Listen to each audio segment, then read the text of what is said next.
ಎಲ್ರಿಗೂ ನಮಸ್ಕಾರ. ನಾನು Rohit Desai, cofounder of JB experts. ಈ ವಿಡಿಯೋದಲ್ಲಿ ನಾವು ನೋಡೋಣ ನಮ್ಮ ಲಾಜಿಸ್ಟಿಕ್ ಪಾರ್ಟ್ನರ್ ಬಗ್ಗೆ. ಸೊ DHL ಕೊರಿಯರ್ ಅಥವಾ DHL ಸರ್ವಿಸಿಂದ ನಾವು ಏನೆಲ್ಲ ಮಾಡ್ಬೋದು. ಒಂದು, ನಾವು ಡಾಕ್ಯುಮೆಂಟ್ಗಳನ್ನ ಕಳಿಸ್ಬೋದು. ನಾವು ಶಿಪ್ಮೆಂಟ್ ಮಾಡಿದ್ವಿ, ಯಾವುದೋ ಡಾಕ್ಯುಮೆಂಟ್ನ ಕೊರಿಯರ್ ಮಾಡೋದಿರುತ್ತೆ. ಚೆಕ್ ಇರ್ಬೋದು, ಬಿಲ್ಸ್ ಇರ್ಬೋದು, ಡಾಕ್ಯುಮೆಂಟ್ಸ್ ಇರ್ಬೋದು, BL ಇರ್ಬೋದು, ಏರ್ವೇ ಬಿಲ್ ಇರ್ಬೋದು, ಏನೋ ಒಂದು ಇರ್ಬೋದು. ಅದನ್ನು ನಮ್ಮ ಕೊರಿಯರ್ ಮಾಡೋದಿದೆ. ಅದು ಅಥವಾ ಅಗ್ರಿಮೆಂಟ್ಸ್ ಇರ್ಬೋದು, ನೆಗೋಷಿಯೇಟೆಡ್ ಅಗ್ರಿಮೆಂಟ್ಸ್ ಇರ್ಬೋದು, ಅಥವಾ ಟೆಸ್ಟ್ ರಿಪೋರ್ಟ್ಸ್ ಇರ್ಬೋದು. ಪ್ರತಿಯೊಂದು ಏನಾದರೂ ಫಿಸಿಕಲ್ ಬೇಕಾಗಿತ್ತು ಅಂದರೆ ಅದನ್ನು ನಮಗೆ ಅವ್ರಿಗೆ ಕಳಿಸ್ಬೇಕಾಗತ್ತೆ. ಅದನ್ನು ನಾವು DHL ಇಂದ ಮಾಡ್ಬೋದು. ಜೊತೆಗೆ ನಾವು ಇವಾಗ ಚಿಕ್ಕ ಮಟ್ಟಕ್ಕೆ ಎಕ್ಸ್ಪೋರ್ಟ್ನ ಸ್ಟಾರ್ಟ್ ಮಾಡಬೇಕು. ಓಕೆ, ತುಂಬ ದೊಡ್ಡ ಕಂಟೈನರ್ ಮಾಡಿದರೆ ಲಕ್ಷಗಟ್ಟಲೆ ಖರ್ಚಿದೆ. ಬಟ್ ಸಾವಿರಗಳಲ್ಲಿ ನಾವು ಏನು ಮಾಡ್ಬೋದು, ಸ್ಯಾಂಪಲ್ಸ್ ಚಿಕ್ಕ ಚಿಕ್ಕ ಶಿಪ್ಮೆಂಟ್ಗಳನ್ನ ಮಾಡ್ಬೋದು. ಸೊ ಅದಕ್ಕೆ ನಮಗೇನಾಗುತ್ತೆ, ಇವಾಗ ಬೈ ಸಿಯಿಂದಾದರೂ ಕಳಿಸ್ಬೋದು, ಇಲ್ಲ ಬೈ ಏರಿಂದಾದರೂ ಕಳಿಸ್ಬೋದು. DHL ಇಂದ ಬರೀ ಏರ್ ಶಿಪ್ಮೆಂಟ್ಗಳು ಮಾತ್ರ ಆಗುತ್ತೆ, ಸಿ ಶಿಪ್ಮೆಂಟ್ಗಳು ಆಗಲ್ಲ. ಓಕೆ, ಸೊ ಇಲ್ಲಿಂದ ನೀವೇನಾದರೂ ಸಿ ಶಿಪ್ಮೆಂಟ್ ಮಾಡ್ತಾ ಇದ್ದರೆ ನೀವೇನು ಮಾಡ್ಬೋದು. ಇಲ್ಲಿ ಎರಡು ಥರದ ಕೆಲಸ ಇದೆ.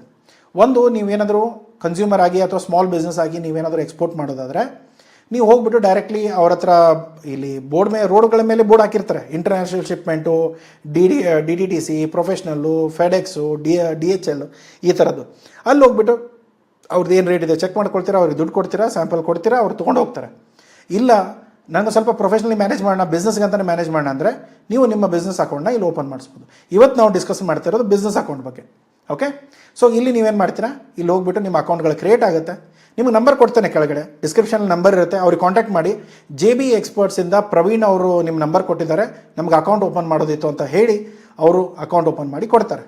ಓಕೆ, ಸೊ ಇದಕ್ಕೆ ಬೇಕಾಗೋ ಡಾಕ್ಯುಮೆಂಟ್ಸ್ ಏನು, ನಿಮ್ಮ ಎಕ್ಸ್ಪೋರ್ಟ್ ಇಂಪೋರ್ಟ್ ಕೋಡ್, GST ಮತ್ತು ನಿಮ್ಮ ಪ್ಯಾನ್ ಕಾರ್ಡ್. ಅದಲ್ಲದೆ ನಿಮ್ಮ ಹತ್ರ ಏನಾದರೂ ಟ್ಯಾನ್ ಇದ್ದರೆ ಟ್ಯಾನ್ ಕೊಡಿ, ಇಲ್ಲಾಂದರೆ ಬೇಡ ಅಂದರೆ ಬೇಡ. ಓಕೆ, ಸೊ ಇಲ್ಲಿ ನೀವೇನು ಮಾಡ್ಬೋದು, ಈ ಥರ ಒಂದು ಅಕೌಂಟ್ ಓಪನ್ ಆಗುತ್ತೆ. ಇಲ್ಲಿ ನೀವು ಶಿಪ್ಪಿಗೆ ಹೋದರೆ ನೀವು ಶಿಪ್ಮೆಂಟ್ ಏನು ಮಾಡ್ತಾಯಿದ್ದೀರಾ ಅದನ್ನು ಮಾಡ್ಬೋದು. ಅದ್ರ ಜೊತೆಗೆ ಪಾಸ್ಟಲ್ಲಿ ಏನು ಶಿಪ್ಮೆಂಟ್ ಮಾಡಿದ್ದೀರಾ ಅದನ್ನೇನಾದರೂ ಅವರಿಗೆ ತಿರ್ಗಾ ಮತ್ತೊಂದು ಶಿಪ್ಮೆಂಟ್ ಕಳಿಸ್ತಾ ಇದ್ದರೆ ಅದನ್ನು ಇಲ್ಲಿ ಬುಕ್ ಮಾಡ್ಬೋದು. ಅಥವಾ ನೀವೇನಾದರೂ ರೆಗ್ಯುಲರ್ಲಿ ಯಾರಿಗೋ ಒಬ್ರು ಕಳಿಸ್ತಾ ಇರ್ತೀವಿ. ಎಲ್ಲ ಬಾಯರ್ಸ್ಗೂ ನಾವೇನು ಪ್ರತಿ ಸರಿ ಕಳಿಸಲ್ಲ, ಬಟ್ ಯಾರೋ ಕೆಲವೊಂದು ಬಾಯರ್ಸ್ ಹೇಗೆ ಇರ್ತಾರೆ ಅಂದರೆ ಪ್ರತಿದಿನ ಸ್ಯಾಂಪಲ್ ಕಳಿಸೋದೇ ಇರುತ್ತೆ. ಸೊ ಆ ಥರದ್ದು ಇದ್ದರೆ ಆ ಥರ. ಇಲ್ಲ ಅಂದರೆ ರೇಟ್ ಕಾರ್ಡ್ಗಳು ಅಥವಾ ಟೈಮ್ ಎಷ್ಟು ಬೇಕಾಗುತ್ತೆ ಮುಟ್ಸೋಕ್ಕೆ, ಅದನ್ನೆಲ್ಲವೂ ಕೂಡ ಇಲ್ಲೇ ಚೆಕ್ ಮಾಡ್ಕೋಬೋದು. ನೆಕ್ಸ್ಟ್ ಇರೋದು ಏನಾದರೂ ಪಿಕಪ್ ಶೆಡ್ಯೂಲ್ ಮಾಡೋದಾದರೆ ಅದನ್ನು ನೀವು ಮಾಡ್ಬೋದು. ಇಲ್ಲಿ ಡಾಕ್ಯುಮೆಂಟ್ಸ್ಗಳು, ಪ್ಯಾಥೋಸ್ಯಾನಿಟರಿ ಸರ್ಟಿಫಿಕೇಟ್ ಇರ್ಬೋದು, ಸರ್ಟಿಫಿಕೇಟ್ ಆಫ್ ಒರಿಜಿನ್ ಇರ್ಬೋದು, ಆ ಥರದ್ದು ಏನಾದರೂ ರಿಕ್ವೈರ್ಮೆಂಟ್ ಇರೋದು. ಇವಾಗ ನಾವು ಏನೋ ಕಾಫಿ ಬೀನ್ಸ್ ಎಕ್ಸ್ಪೋರ್ಟ್ ಮಾಡ್ತೇವೆ, ಸೊ ಕಾಫಿ ಬೀನ್ಸ್ ಸ್ಯಾಂಪಲ್ಗಳನ್ನ ಕಳಿಸ್ಬೇಕು, ಅಥವಾ ಕೋಕೋ ಬೀನ್ಸ್ ಸ್ಯಾಂಪಲ್ಗಳನ್ನ ತರಿಸ್ಕೋಬೇಕು ಅಥವಾ ಕಳಿಸ್ಬೇಕು, ಅಥವಾ ರೈಸ್ಗಳನ್ನ ಎಕ್ಸ್ಪೋರ್ಟ್ ಮಾಡಬೇಕು. ಅವಾಗ ಪ್ಯಾಥೋಸ್ಯಾನಿಟರಿ ಸರ್ಟಿಫಿಕೇಟ್ಗಳು ಬೇಕಾಗುತ್ತೆ, ಅದನ್ನು ನೀವು ಇಲ್ಲಿ ಅಪ್ಲೋಡ್ ಮಾಡ್ಬೋದು. Delivery services, optional services, custom services, search charge, solutions, ಇವೆಲ್ಲವೂ ಆಪ್ಷನ್ಸ್ ಅವೈಲೇಬಲ್ ಇದೆ. ಇಲ್ಲಿ ನೀವೇನು ಮಾಡ್ಬೋದು, ಇದೆ ಪ್ರತಿಯೊಂದು. ಇಲ್ಲಿ ಕಂಟೈನರ್ ಹೊಸ ಶಿಪ್ಮೆಂಟ್ ಇದ್ದರೆ ಇಲ್ಲಿ, ಅಥವಾ ಫೇವ್ರೇಟ್ಸ್ ಏನಾದ್ರು ಮಾರ್ಕ್ ಮಾಡಿದರೆ ಇಲ್ಲಿ, ಅಥವಾ ಪಾಸ್ಟ್ ಏನಾದರೂ ಮಾಡಿದರೆ ಇಲ್ಲಿ, ಅಥವಾ ನೀವು ಏನಾದರೂ ಶೆಡ್ಯೂಲ್ ಮಾಡ್ಕೊಂಡು ಪಿಕಪ್ ಮಾಡಿದರೆ ಅದು. ನೆಕ್ಸ್ಟ್ ನಿಮ್ಗೆ ಏನಾದರೂ ಕೊಟೇಷನ್ಗಳು ಬೇಕಾದರೆ ಇಲ್ಲಿ. ಓಕೆ, ಈಗ ನಾವು ಹೋಗೋಣ ಪ್ರೆಸೆಂಟೇಷನಲ್ಲಿ. ಇಂಟರ್ನಲ್ ಆಗಿ ಯೂಸ್ ಮಾಡುವಂಥ ಡಾಕ್ಯುಮೆಂಟ್ ಇದು, ಬಟ್ ಸ್ಟಿಲ್ ನಾವು ನಿಮಗೆ ಎಕ್ಸ್ಪ್ಲೇನ್ ಮಾಡ್ತಾನೆ. ಸೊ ಇಲ್ಲಿ ನೀವೇನು ಮಾಡ್ಬೋದು ಅಂದರೆ, ಇಲ್ಲಿ DHL ಸರ್ವಿಸಸಲ್ಲಿ ನಾನು ನಿಮಗೆ ಆಲ್ರೆಡಿ ಹೇಳಿದೆ, ನೀವು ಡಾಕ್ಯುಮೆಂಟ್ಸ್ ಆಯಿತು, ಅಥವಾ ನೀವು ಪಾರ್ಸಲ್ ಆಯಿತು, ಅಥವಾ ನೀವು ಇಂಪೋರ್ಟ್ ಮಾಡೋದಾಯಿತು, ಪ್ರತಿಯೊಂದನ್ನು ನೀವು ಇಲ್ಲಿಂದನೇ ಮಾಡ್ಬೋದು. ಸೊ ಏನು ಡಾಕ್ಯುಮೆಂಟ್ಸ್ ಕಳಿಸೋದಾದ್ರೆ ಹೇಗೆ, ಇಲ್ಲಿ ಎಲ್ಲಿಂದ ಪಿಕಪ್ ಮಾಡಬೇಕು, ಎಲ್ಲಿ ಕಳಿಸ್ಬೇಕು, ಅವೆರಡು ಡೀಟೇಲ್ಸ್ಗಳನ್ನ ಹಾಕಿದರೆ ಅವ್ರು ನಿಮಗೆ ಇಲ್ಲಿ ನೀವು ಡಾಕ್ಯುಮೆಂಟ್ಸ್ ಅಂತ ಸೆಲೆಕ್ಟ್ ಮಾಡ್ಕೊಳ್ತೀರಾ. ಇಲ್ಲಿ ನೀವು ಡಾಕ್ಯುಮೆಂಟ್ ಏನಿದೆ, ಜನರಲ್ ಬಿಸ್ನೆಸ್ ಇದೆಯಾ, ಓಕೆ ಜನರಲ್ ಬಿಸ್ನೆಸ್ ಅಂತ ಬರೀರಿ. ಇಲ್ಲದೆ ಹೋದರೆ ಪೇಮೆಂಟ್ಗಳಿದೆ, ಬ್ಯಾಂಕ್ ರಿಸೀಟ್ ಇದೆ, ಅದಿದೆ. ಸ್ವಲ್ಪ ಸ್ಪೆಸಿಫಿಕ್ ಆಗಿ ಬರೆದ್ರೆ ಸ್ವಲ್ಪ ಎಕ್ಸ್ಟ್ರಾ ಕೇರ್ ತೊಗೊಳ್ತಾರೆ.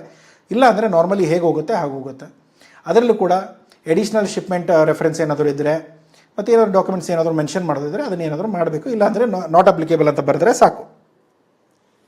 ಸೊ ಇದಾದಮೇಲೆ ನಿಮ್ಮ ಡಾಕ್ಯುಮೆಂಟ್ ಸೈಜ್ ಏನಿದೆ, ಕ್ವಾಂಟಿಟಿ ಏನಿದೆ, ಇದಕ್ಕೆ ಏನು ಮಾಡ್ತಾರೆ ಜನ, ನಾರ್ಮಲಿ ಇವಾಗ ಮನುಷ್ಯರು ತೂಕ ನೋಡೋ ಮಷಿನ್ ಇರುತ್ತಲ್ಲ, ವೇವ್ ಸ್ಕೇಲ್, ಅದ್ರ ಮೇಲೆ ಪಾರ್ಸಲ್ಗಳನ್ನ ಚೆಕ್ ಮಾಡ್ತಾರೆ. ಅದು ಅಕ್ಯುರೇಟ್ ಇರಲ್ಲ. ಸೊ ಅದಕ್ಕೆ ನೀವೇನು ಮಾಡಬೇಕಂದ್ರೆ, ಪಾರ್ಸಲ್ಗೆ ಅಂದರೆ ಸಪ್ರೇಟ್ ವೇವಿಂಗ್ ಸ್ಕೇಲ್ ಬರುತ್ತೆ. ಚಿಕ್ಕ ಚಿಕ್ಕ ಏನು ತುಂಬ ಕಾಸ್ಟ್ ಏನಿರಲ್ಲ ಅದು, ಅದನ್ನು ತಂದು ಇಟ್ಕೊಳ್ಳಿ. ನಿಮ್ಮ ಪಾರ್ಸಲ್ ಆಯಿತು ಅಕ್ಯುರೇಟ್ ಆಗಿರಲಿ. ಇಲ್ಲ ಅಂದರೆ ಏನಾಗುತ್ತೆ, ಅಕ್ಯುರೇಟ್ ಇಲ್ಲ ಅಂದರೆ ಅವ್ರು ಲಾಸ್ಟಿಗೆ ಮತ್ತೆ ತೊಂದರೆಗಳಾಗುತ್ತೆ. ಸೊ ಅದ್ರ ಬದಲು ವೇವಿಂಗ್ ಸ್ಕೇಲ್ ತಂದಿಟ್ಕೊಂಡು, ಅದು ಕ್ಯಾಲಿಬ್ರೇಟೆಡ್ ಸಿಗುತ್ತೆ ಮಾರ್ಕೆಟಲ್ಲಿ, ಚೆಕ್ ಮಾಡ್ಕೊಳ್ಳಿ. ಅದ್ರ ಮೇಲೆ ತೂಕ ಇಡಿ, ನಿಮಗೆ ಅದು ಪ್ರಾಪರ್ಲಿ ಸಿಕ್ಬಿಡುತ್ತೆ. ಅದರ ನೆಕ್ಸ್ಟ್ ಇರೋದೇನು, ಲೆಂತ್ ಆಗಿರ್ಬೋದು, ವಿಡ್ತ್ ಆಗಿರ್ಬೋದು, ಹೈಟ್ ಆಗಿರ್ಬೋದು, ಪ್ರತಿಯೊಂದನ್ನು ಪ್ರಾಪರ್ ಒಂದು ಫ್ರೀ ಮ್ಯಾನ್ ಅಂತ ಒಂದು ಬ್ರ್ಯಾಂಡ್ ಬರುತ್ತೆ, ಅದರದ್ದು ಟೇಪ್ಗಳನ್ನ ತರಿಸ್ಕೊಳ್ಳಿ. ಈ ಬಟ್ಟೆ ಮೆಜರ್ ಮಾಡೋ ಟೇಪ್ಗಳು ಟೇಲರ್ ಇಟ್ಕೊಳ್ತಾರಲ್ಲ, ಆ ಥರ ಟೇಪ್ಗಳನ್ನೆಲ್ಲ ಯೂಸ್ ಮಾಡೋಕ್ಕೆ ಹೋಗಬೇಡಿ. ಸೊ ಪ್ರೊಫೆಷ್ನಲ್ ಆಗಿ ಏನಿದೆ ಅದನ್ನು ಯೂಸ್ ಮಾಡ್ಕೊಳ್ಳಿ. ಪ್ರಾಪರಾಗಿ ನೋಡಿ, ಒಂದೇ ಪಾರ್ಸಲ್ ಇತ್ತಾ ಸರಿ, ಇಲ್ಲ ಹೋದರೆ ಒಂದು 4-5 ಪಾರ್ಸಲ್ ಇದ್ದರೆ ಅದನ್ನು ಇಲ್ಲೇ ಆ್ಯಡ್ ಮಾಡ್ಕೊಳ್ಳಿ. ಬಟ್ ಅದೇ ಪಾರ್ಟಿಗೆ ಬೇರೆ ಪಾರ್ಟಿ ಕಳಿಸೋದನ್ನೇ ಇಲ್ಲೇ ಆ್ಯಡ್ ಮಾಡೋಕ್ಕೆ ಹೋಗಬೇಡಿ, ಮತ್ತು ಗಲಾಟೆ ಆಗುತ್ತೆ.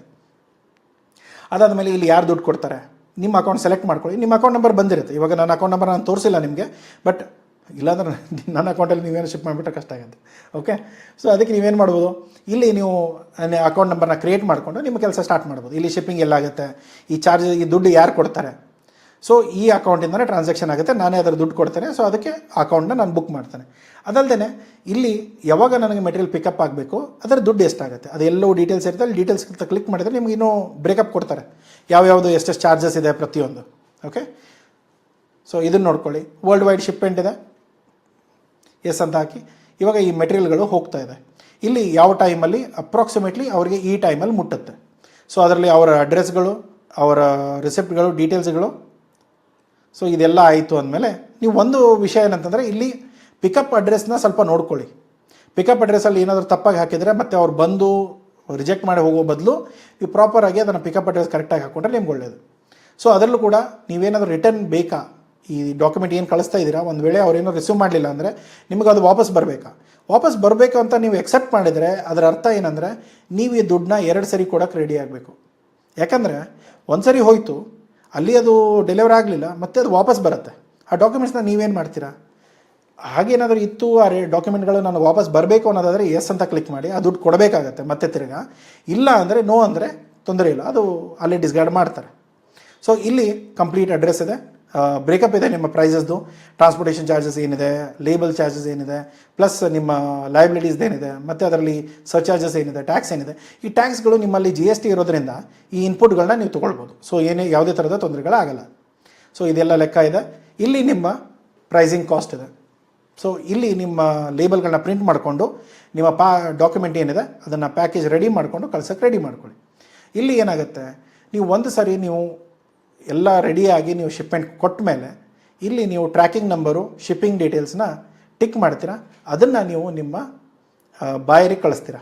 ನಾನು ಡಾಕ್ಯುಮೆಂಟ್ ಆಲ್ರೆಡಿ ಶಿಪ್ ಮಾಡಿದ್ದೇನೆ, ನೀವು ಇದನ್ನು ಚೆಕ್ ಮಾಡಿಕೊಡಿ. ಇವಾಗ ನಾವು ಒಂದು ಫೋಟೋ ಹೊಡೆದು ಕಳಿಸ್ತೀವಲ್ಲ ಯಾವಾಗಲೂ, ಈ ಕೊರಿಯರ್ ಸ್ಲಿಪ್ ಇದೆ ನೋಡಿ ಅಂತ, ಅದೆಲ್ಲ ಮಾಡೋ ಆಗಿಲ್ಲ. ಇದನ್ನು ಡೈರೆಕ್ಟ್ಲಿ ಲಿಂಕ್ ಕೊಟ್ಟರೆ ಏನಾಗುತ್ತೆ, ಒಂದು ನಂಬಿಕೆನೂ ಬರುತ್ತೆ. ಇವಾಗ ಕೊರಿಯರ್ ಸ್ಲಿಪ್ಪಲ್ಲಿ ನಮಗೆ ತುಂಬ ಜನ ಕಳಿಸ್ತಾರೆ, ಕೊರಿಯರ್ ಸ್ಲಿಪ್ನ ಎಡಿಟ್ ಮಾಡಿ ಕಳಿಸ್ತಾರೆ, ಆ ಡೇಟ್ಗಳನ್ನ ಎಡಿಟ್ ಮಾಡ್ತಾರೆ. ಸೊ ಆ ಥರ ಮಾಡೋ ಬದಲು ನೀವೇನು ಮಾಡಿ, ಲಿಂಕ್ ಅವೈಲೇಬಲ್ ಇದೆ, ಫ್ರೀಯಾಗಿ ಸಿಗ್ತಾ ಇದೆ, ಏನೊಂದು ರೂಪಾಯಿ ಇಲ್ಲ ಅದಕ್ಕೆ. ಸೆಲೆಕ್ಟ್ ಮಾಡ್ಕೊಳ್ಳಿ, ಆ ಲೇಬಲ್ಗಳನ್ನ ಅವ್ರಿಗೆ ಕಳಿಸಿ. ಅವ್ರಿಗೇನಾಗುತ್ತೆ, ಪಿಕಪ್ ಎಲ್ಲಾಗ್ತಾ ಇದೆ ಗೊತ್ತಿದೆ, ಪಿಕಪ್ ಆಯ್ತಾ ಇಲ್ವಾ ಅದನ್ನು ಟ್ರ್ಯಾಕ್ ಮಾಡ್ಕೊಳ್ತಾ ಇರ್ತಾರೆ.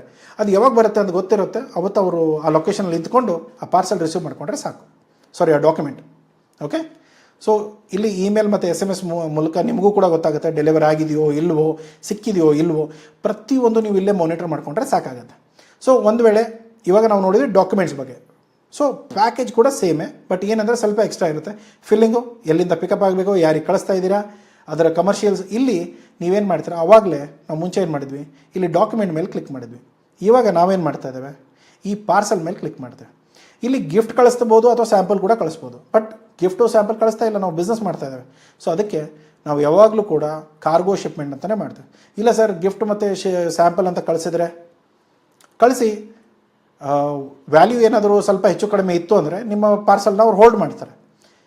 ಅದ್ರ ಒಳಗಡೆ ಇದ್ದರೆ ತೊಂದರೆ ಇಲ್ಲ, ಬಟ್ ಅದ್ರ ಕಡೆ ಹೆಚ್ಚುಗಡೆ ಇದ್ದರೆ ನಾವು ನಾರ್ಮಲಿ ನಾವು ಕಾರ್ಗೋ ಶಿಪ್ಮೆಂಟ್ ಅಂತಲೇ ಕಳಿಸ್ತೇವೆ. ಯಾವುದೇ ಥರದ ಕಮರ್ಷಿಯಲ್ ಬಿಸ್ನೆಸ್ ಇರೋದ್ರಿಂದ ನಾವು ಯಾವುದೇ ಥರದ ರಿಸ್ಕ್ಗಳನ್ನ ತೊಗೊಳ್ಳಲ್ಲ. ನಿಮಗೆ ತೊಗೊಳ್ಳೋದಿದ್ರೆ ಇವಾಗ ನೋಡಿ, ಕಳ್ಳ ಯಾವಾಗ ಕಳ್ಳ ಅಂತಾನೆ, ಯಾವಾಗ ಸಿಕ್ಬೀಳ್ತಾನೆ ಅವಾಗ ಕಳ್ಳ ಅವನು. ಸಿಕ್ಬೀಳ್ದಿದ್ರೆ ಯಾರು ಕಳ್ಳರಲ್ಲ ತಾನೆ. ಸೊ ಆ ಥರ ನೀವು ನೋಡ್ಕೊಳ್ಳಿ. ನೀವು ಸಿಕ್ಬೀಳದೆ ಆ ಥರದ ಕೆಲಸಗಳು ಆಗ್ತಿದ್ರೆ ತೊಂದರೆ ಇಲ್ಲ. ಓಕೆ, ಸಿಕ್ಬಿದ್ಬಿಟ್ರೆ ಕಷ್ಟ ಇದೆ. ಓಕೆ, ಸೊ ಅದನ್ನು ನೋಡ್ಕೊಳ್ಳಿ. ಇಲ್ಲಿ ನಿಮ್ಮ ಇನ್ವಾಯ್ಸ್ ಏನಿದೆ ಅದನ್ನೆಲ್ಲ ಐಟಮ್ಸ್ದು ಏನು ಡೀಟೇಲ್ಸ್ ಇದೆ ಅದನ್ನು ಪ್ರತಿಯೊಂದನ್ನು ಡೀಟೇಲ್ಸ್ಗಳನ್ನ ಎಂಟರ್ ಮಾಡಿ ಅಪ್ಲೋಡ್ ಮಾಡಿ ಕೆಲಸ ಆಗುತ್ತೆ. ಓಕೆ, ಸೊ ಇಲ್ಲಿ ನೀವೇನು ಮಾಡಬೇಕು, ನಿಮ್ಮ ಪ್ರಾಡಕ್ಟ್ ಏನಿದೆ ಆ ಪ್ರಾಡಕ್ಟ್ ಡಿಸ್ಕ್ರಿಪ್ಷನ್ನು, ಅದರ HS ಕೋಡ್ ಏನಿದೆ, ಎಲ್ಲಾದರೂ ನೀವು ಇಂಪೋರ್ಟ್ ಕಂಟ್ರಿ ಕೋಡ್ ಅಂತ ಏನು ಕೇಳ್ತಾರೆ, ಇವಾಗ ನಿಮ್ಮ ಕೋಡ್ಗಳನ್ನ ಇಲ್ಲಿ ಮೆನ್ಷನ್ ಮಾಡಬೇಕಾಗತ್ತೆ. ಓಕೆ, ಸೊ ಇಲ್ಲಿ ಇಂಪೋರ್ಟ್ ಕಂಟ್ರಿ ಕೋಡ್ ಅಂತಂದರೆ ಇಲ್ಲಿ ಯಾವ ಕಂಟ್ರಿ ಇಂಪೋರ್ಟ್ ಮಾಡ್ತಾರೆ ಅವ್ರ ಕೋಡ್ಗಳಿರುತ್ತೆ. ಇಲ್ಲಾಂದರೆ ನಿಮ್ಗೆ ಗೊತ್ತಿಲ್ಲ ಅಂದರೆ ನೀವು ಇಲ್ಲಿ ಲುಕಪ್ಪಿಗೆ ಹೋದರೆ ನಿಮಗೆ ಆ ಡೀಟೇಲ್ಸ್ಗಳು ಸಿಗುತ್ತೆ. ಅಲ್ಲಿ ಹೋಗ್ಬಿಟ್ಟು ನಿಮ್ಮ ಡೀಟೇಲ್ಸ್ಗಳನ್ನ ಹಾಕಿ ಅವ್ರು HS ಕೋಡ್ ಕೊಡ್ತಾರೆ, ಅದನ್ನು ಪ್ರಾಪರ್ಲಿ ಮ್ಯಾಚ್ ಮಾಡಿಕೊಂಡು ಅವ್ರಿಗೆ ಕಳಿಸ್ಕೊಡ್ಬೋದು. ಓಕೆ, ಇಲ್ಲಿ ಚೆಕ್ ಕೋಡ್ ಇದೆ, ಚೆಕ್ ಕೋಡ್ ಕೂಡ ಯೂಸ್ ಮಾಡ್ಕೊಳ್ಳಿ. ಇದೆಲ್ಲ ನಿಮ್ಮ ಅಕೌಂಟ್ ಓಪನ್ ಆದರೆ ಎಲ್ಲವೂ ನಿಮ್ಗೆ ಆಪ್ಷನ್ ಕಣ್ಮುಂದೆನೇ ಇರುತ್ತೆ. ಸೊ ಹಾಗಾಗಿ ಏನೂ ತೊಂದರೆಗಳಾಗಲ್ಲ. ಸೊ ಇಲ್ಲಿ ನೀವು ಅಪ್ರಾಕ್ಸಿಮೇಟ್ಲಿ ವ್ಯಾಲ್ಯೂ ಏನಿದೆ, ವೇಟ್ ಏನಿದೆ, ಸೈಜ್ ಅಂತೇನಿದೆ, ದುಡ್ಡು ಎಷ್ಟು ಕೊಡುತ್ತೆ, ವ್ಯಾಲ್ಯೂ ಎಷ್ಟಿದೆ ಆ ಪ್ರಾಡಕ್ಟ್ದು, ಅದೆಲ್ಲವೂ ಕೂಡ ಮೆನ್ಷನ್ ಇರುತ್ತೆ. ಒಂದು ವೇಳೆ ಸ್ವಲ್ಪ ಹೆಚ್ಚಿಗೆ ಇತ್ತು ಅಂದರೆ ಅದು ನಾರ್ಮಲಿ ಕಮರ್ಷಿಯಲ್ ಇರೋದ್ರಿಂದ ಏನು ಲಿಮಿಟ್ ಇಲ್ಲ. ಬಟ್ ಅದೇ ನೀವು ಸ್ಯಾಂಪಲ್ ಗಿಂಪಲ್ ಅಂತಂದರೆ ಸ್ವಲ್ಪ ಅದರಲ್ಲಿ ದುಡ್ಡು ಇರುತ್ತೆ, ಸ್ವಲ್ಪ ನೋಡ್ಕೊಳ್ಳಿ. ಅದರಲ್ಲೂ ಕೂಡ ನಿಮ್ಮ GST ನಂಬರು, ನಿಮ್ಮ ಡೀಟೇಲ್ಸ್ಗಳು, ನಿಮ್ಮ ಕಂಪನಿ ಡೀಟೇಲ್ಸ್ ಏನಿದೆ ಅದನ್ನೆಲ್ಲ ಎಂಟರ್ ಮಾಡ್ತೀರಾ, ಅದನ್ನು ಅವರಿಗೆ ಕಳಿಸ್ತೀರಾ. ಇಲ್ಲಿ ಎಚ್ ಎಸ್ ಕೋಡ್ ಮೆನ್ಷನ್ ಮಾಡಬೇಕು. ಸೊ ಅದನ್ನು ಕೂಡ 2 ಡಿಜಿಟ್ ಅಥವಾ 4 ಡಿಜಿಟ್ ಎಚ್ ಎಸ್ ಕೋಡ್ನ ಮೆನ್ಷನ್ ಮಾಡಿ. ಅದಕ್ಕೆ ಇನ್ನೊಂದೇನು, ಅವರು DHL ಅಲ್ಲಿ ನಿಮಗೆ ಆಪ್ಷನ್ನು ಇದೆ, ಅವ್ರದ್ದೇ ನೀವು ಇನ್ವಾಯ್ಸ್ ಕ್ರಿಯೇಟ್ ಮಾಡಬೇಕಂದ್ರೆ ಅವರೇ ಇನ್ವಾಯ್ಸ್ ಕ್ರಿಯೇಟ್ ಮಾಡ್ತಾರೆ. ಇಲ್ಲದೆ ಹೋದರೆ ನಿಮ್ಮ ಇನ್ವಾಯ್ಸ್ನ, ಯಾಕಂದರೆ ನಿಮ್ಮ ಕಂಪ್ನಿ ಡೀಟೇಲ್ಸು ಅವ್ರು ಯಾರು ಕಳಿಸ್ತಿದ್ದಾರೆ ಅವ್ರದ್ದೆಲ್ಲ ಈ ಡೀಟೇಲ್ಸ್ ಇರೋದ್ರಿಂದ ಕ್ರಿಯೇಟ್ ಇನ್ವಾಯ್ಸ್ ಅಂದರೆ ಅದೇ ಆಟೋಮೆಟಿಕ್ಲಿ ಕ್ರಿಯೇಟ್ ಆಗುತ್ತೆ. ಇಲ್ಲ ನನ್ನದೇ ಒಂದು ಫಾರ್ಮ್ಯಾಟ್ ಇದೆ, ನನ್ನದೇ ಲೋಗೋ, ನನ್ನದೇ ಎಲ್ಲ ಹಾಕಿರೋದು, ಅದನ್ನು ಯೂಸ್ ಮಾಡ್ತೇನೆ ಅಂದರೆ ಅದನ್ನು ಯೂಸ್ ಮಾಡಿ. ಸೊ ಝೋ ಇನ್ವಾಯ್ಸಿಂದ ಪ್ರತಿಯೊಂದು ಆಗುತ್ತೆ. ಸೊ ಅದನ್ನು ಯೂಸ್ ಮಾಡಿಕೊಂಡ್ರೆ ಸಾಕು. ಅಡಿಷ್ನಲ್ ಪಾರ್ಟೀಸು, ಇವಾಗ ನಾನು ಸ್ಯಾಂಪಲ್ ಕಳಿಸ್ತಾ ಇರೋದು ದುಬೈಗೆ, ಬಟ್ ಕಂಪ್ನಿ ಇರೋದು US ಅಲ್ಲಿ. ಸೊ ಹಾಗಾಗಿ ನಾನು ಏನು ಮಾಡ್ತೇನೆ, ಬಿಲ್ US ಹೆಸರೆಲ್ಲ ಹಾಕ್ತಾನೆ, ಬಟ್ ಡೆಲಿವರಿ ಇರೋ ಅಡ್ರೆಸ್ಸು ನಾನು ದುಬೈದು ಹಾಕ್ತೇನೆ. ಸೊ ಆ ಥರ ಮಾಡಿಕೊಂಡು ನೀವು ಅಡಿಷ್ನಲ್ ಪಾರ್ಟೀಸ್ ಏನಾದರೂ ಇದ್ದರೆ ಅದನ್ನು ಡೀಟೇಲ್ಸ್ಗಳನ್ನ ಆ್ಯಡ್ ಮಾಡಿ. ಸೊ ಇದರಲ್ಲಿ ಮುಖ್ಯವಾಗಿರೋದು ಏನಂತಂದರೆ, ಇಲ್ಲಿ ಪಾರ್ಸಲ್ಗಳ ಹೆಸರು ಹಾಕ್ತೀರಾ, ಪಾರ್ಸಲ್ ಕ್ವಾಂಟಿಟಿ ಹಾಕ್ತೀರಾ, ವೇಟ್ ಹಾಕ್ತೀರಾ, ಲೆಂತ್ ಹಾಕ್ತೀರಾ, ವಿಡ್ತ್ ಹಾಕ್ತೀರಾ, ಹೈಟ್ ಹಾಕ್ತೀರಾ, ಮಲ್ಟಿಪಲ್ ಬಾಕ್ಸಸ್ ಇದ್ದರೆ ಮಲ್ಟಿಪಲ್ ಸೈಜಸ್ಗಳು, ಬೇರೆ ಬೇರೆ ಸೈಜ್ ಇದ್ದರೆ ಬೇರೆ ಬೇರೆ ಸೈಜ್ಗಳು ಹಾಕ್ತೀರಾ, ಇಲ್ಲ ಅಂದರೆ ಇಲ್ಲೇ ಕ್ವಾಂಟಿಟಿಗಳನ್ನ ಹೆಚ್ಚಿಗೆ ಮಾಡ್ತೀರಾ. ನೆಕ್ಸ್ಟ್ ಇರೋದೇನು, ಈ ದುಡ್ಡು ಯಾರು ಕೊಡ್ತಾರೆ, ನಾನೇ ಕೊಡೋದು. ಸೊ ಹಾಗಾಗಿ ನಾನು ಅಕೌಂಟ್ ಸೆಲೆಕ್ಟ್ ಮಾಡ್ಕೊಳ್ತೇನೆ, ಇಲ್ಲಿ ಚೆಕ್ ಮಾಡ್ಕೊಳ್ತೇವೆ.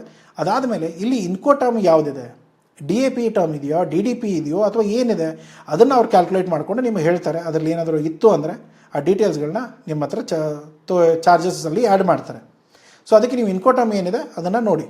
ಸೊ ನಿಮಗೆ ಒಂದು ಪ್ರಶ್ನೆ ಇದೆ, ಕಮೆಂಟ್ ಬಾಕ್ಸಲ್ಲಿ ಉತ್ತರ ಕೊಡಿ. CIF ಟರ್ಮು ಇಲ್ಲಿ ನಾನು ಹಾಕ್ಬೋದಾ ಇಲ್ವಾ?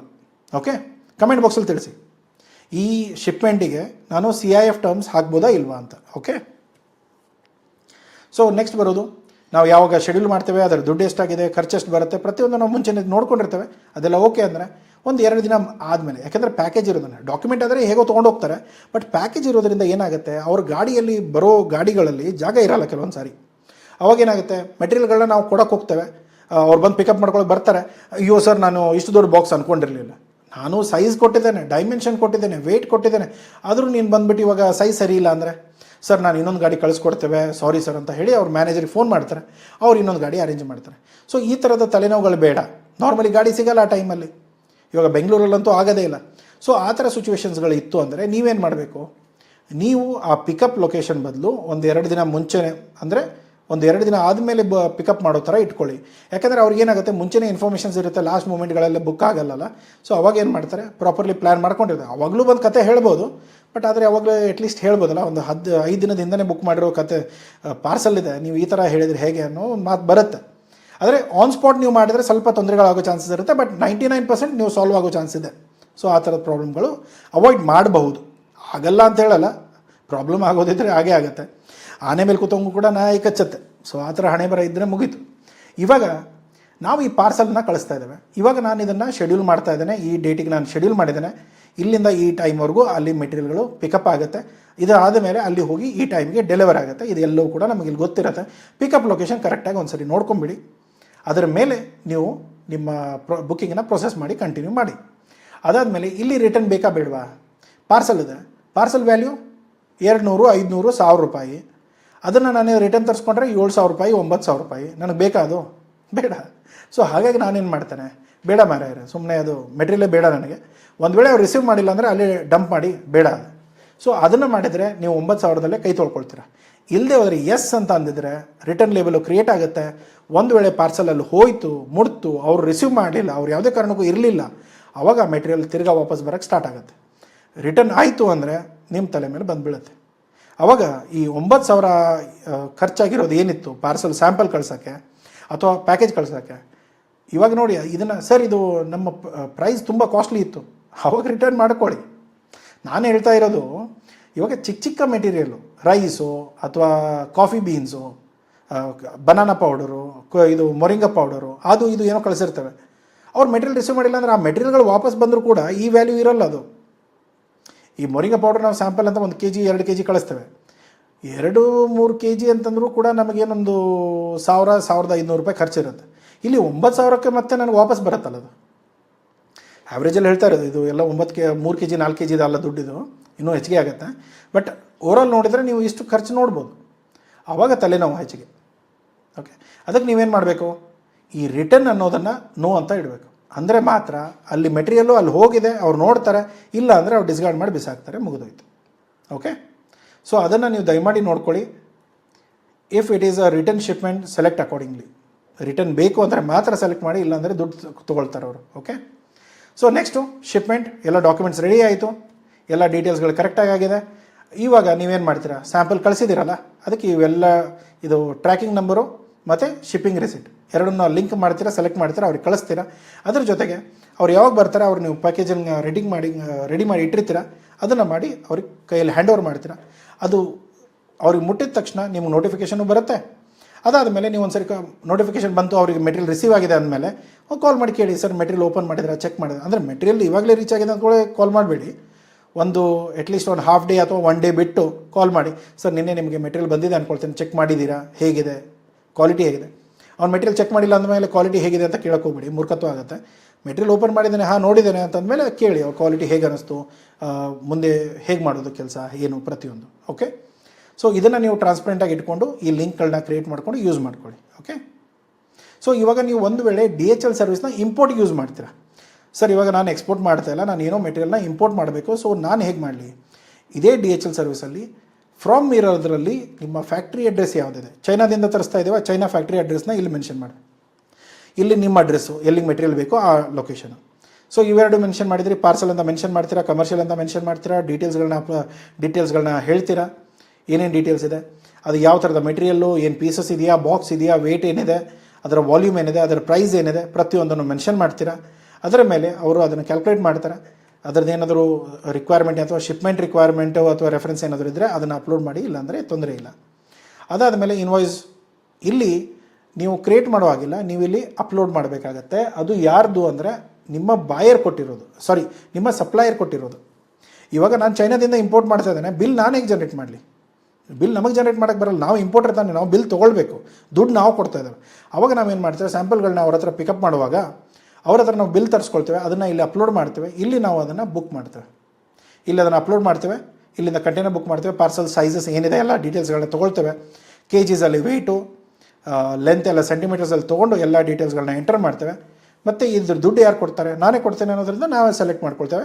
ಇಲ್ಲಿ ಯಾವ ಟರ್ಮಲ್ಲಿ ನಾವು ತರಿಸ್ಕೊಳ್ತಾ ಇದ್ದೇವೆ, DDPನೋ DAPನೋ ಯಾವ ಟರ್ಮ್ ಇದೆ ಅದನ್ನೆಲ್ಲ ನೋಡ್ಕೊಳ್ಳಿ, ಅದನ್ನು ಸೆಲೆಕ್ಟ್ ಮಾಡಿಕೊಂಡು ನಾವು ಮುಂದೆ ಇಲ್ಲಿ ಕಂಟಿನ್ಯೂ ಮಾಡ್ತೇವೆ.